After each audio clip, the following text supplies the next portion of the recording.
রে টুম্পা, কেমন আছিস? ভালো আছিস তো? হ্যাঁ, ভালো আছি। তোমার মেয়ে ভালো আছে? হ্যাঁ, ভালো আছে আমার মেয়ে।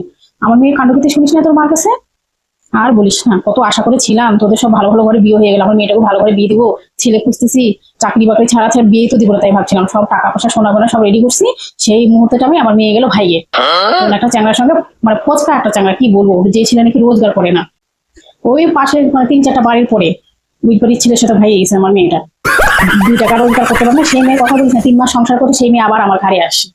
বড় নাকি সংসার চালাবে না, আচ্ছা। নাকি সংসার চালাতে এগুলো তুই বল, ঠিক আছে। তুই সহ্য করতে পারে কোনো মা?